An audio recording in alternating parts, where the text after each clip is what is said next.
नमस्कार दोस्तों। आज हम पढ़ेंगे 18 पुराणों के नाम।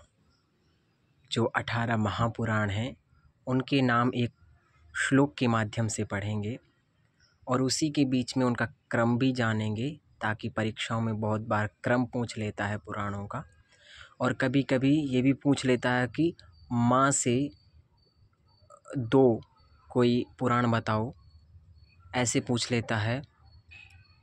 भा से दो पुराणों के नाम बताओ, ऐसे करके पूछ लेता है। तो ये जानेंगे। इसी के साथ साथ कौन से सात्विक हैं, कौन से राजसिक हैं, कौन से तामसिक पुराण हैं, ये भी जानेंगे, क्योंकि ये भी पूछता है कभी कभी। तो इतनी चीज़ें जानेंगे और इसी के साथ में हम पुराण का लक्षण भी जान लेंगे। तो इतना जानने से क्या है कि हमारा सामान्य जो पुराण का परिचय है वो हो जाएगा और एग्ज़ाम में भी बहुत महत्व रोल करेगा। तो इसलिए आप ध्यान से सुने और समझें और नोट भी कर लें, तो आपके लिए बहुत ही आसान होगा परीक्षाओं के लिए। तो ध्यान दीजिए, श्लोक इस प्रकार है। मद्वयम भद्वयम चैव व्रत्रयम व चतुष्टयम अनापलिंगकोस्कानि पुराणानि प्रचक्षते। एक बार फिर से, मद्वयम भद्वयम चैव व्रत्रयम व चतुष्टयम अनापलिंगकोस्कानि पुराणानि प्रचक्षते। तो मद्वयम से दो पुराण हो गए, भद्वयम से दो हो गए तो चार, और व्रत्रयम से तीन हो गए तो चार तीन सात, और व चतुष्टयम तो चार ये हो गए, सात वो तो 11 हो गए। फिर आ से एक तो 12, फिर ना से भी एक 13, पा से 14, ली से 15, गा से 16, कू से 17 और स्का से 18 टोटल पुराण होते हैं। तो इनके नाम श्लोक के माध्यम से हम लाइन से देखेंगे कि मद्वयम से मार्कंडेय पुराण है और मत्स्य पुराण है। भद्वयम से भविष्य पुराण है और भागवत पुराण है।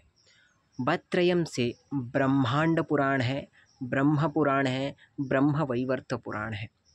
वचतुष्टयम से वायु पुराण है, वराह पुराण है, वामन पुराण है और एक है विष्णु पुराण।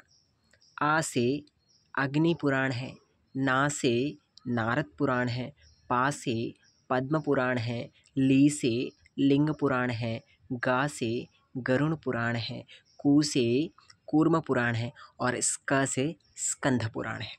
तो ये तो रहे श्लोक के माध्यम से। और ये जो श्लोक है ना, ये श्लोक एक भगवती पुराण है, उस पुराण से लिया गया है। ठीक है। तो अब ये रहे आपके सारे के सारे 18 के 18 श्लोक। 1 2 3 4 5 6 7 8 9 10 11 12 13 14 15 16 17 और एक इधर में है 18 भविष्य। तो कितने हो गए टोटल? एक ये है भविष्य। टोटल 18 हो गए। अब हम इनको क्रम से सजाएंगे, क्योंकि क्रम बहुत ज़रूरी है और पूछता भी है क्रम परीक्षाओं में। तो क्रम देखिए एक बार, इनका क्रम क्या होगा।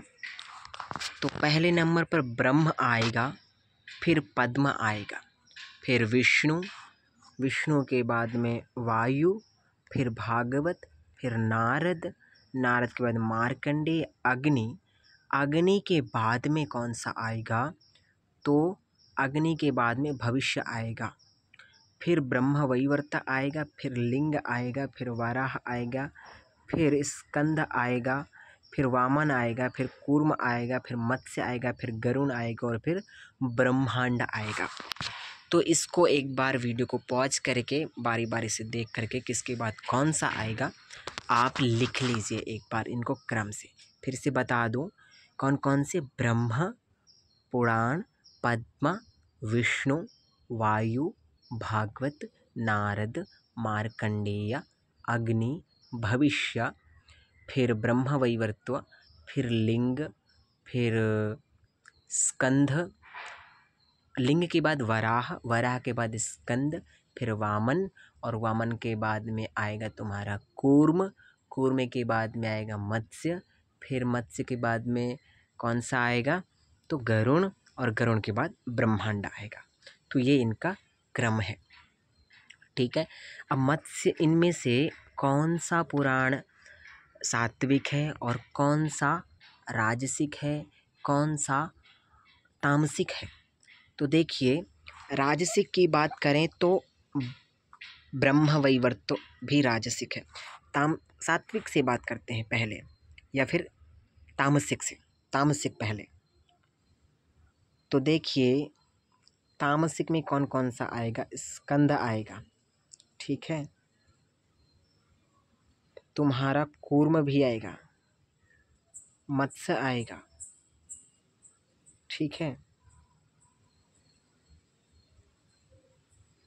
और अग्नि आएगा, लिंग आएगा, ठीक है, और बस इतने ही आएंगे। इतने ही आएंगे, ठीक है। अब देखते हैं तामसिक के बाद में राजसिक। तो ब्रह्मवैवर्त आएगा, मार्कंडेय आएगा, और तुम्हारा ब्रह्म आएगा,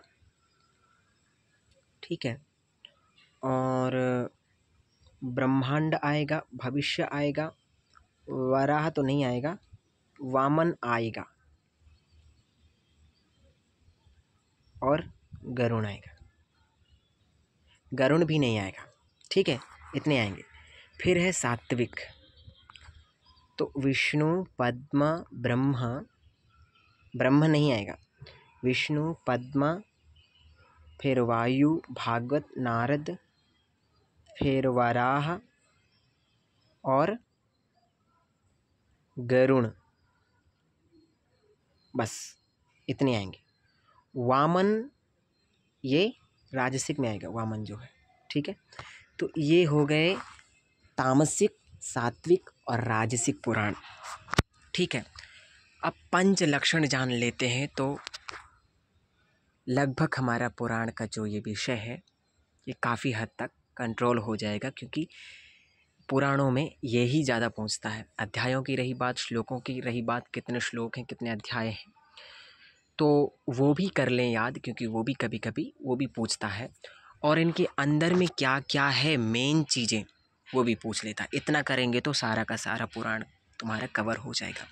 तो अभी मैं पंचलक्षण के बाद में क्या क्या है विषय, किस में थोड़ा इम्पोर्टेंट वो बता दूंगा, तो तुम्हारा कंप्लीट हो जाएगा। और इनके अध्याय के नाम तो मैंने बता दिया, अध्याय कितने हैं और कितने श्लोक हैं ये थोड़ा जान लेना देख करके पढ़ने के बाद। तो अभी हम पंचलक्षण कौन कौन से हैं?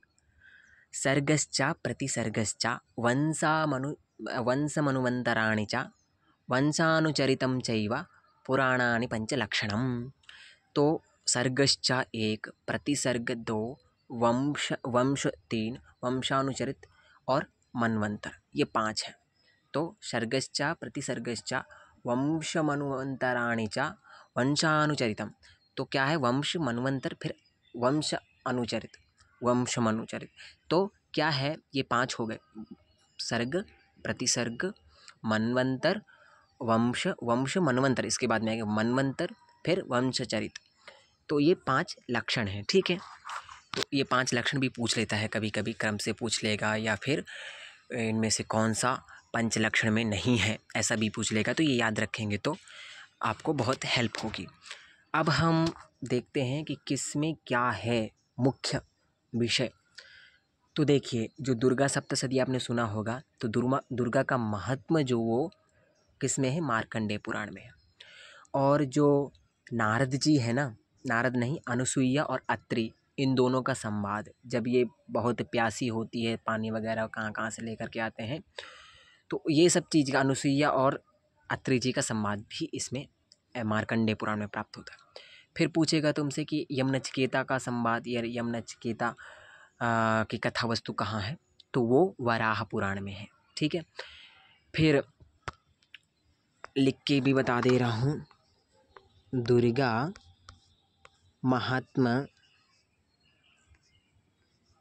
महात्म्य किस में है? तो ये तुम्हारा मार्कंडेय में है। मार्कंडेय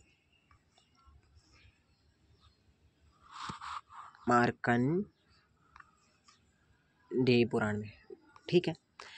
फिर तुम्हारा इसी पुराण में कौन सा है? अनुसूया संवाद भी है, ठीक है। ये रहा। फिर इसके बाद में तुम्हारा यमनचिकेता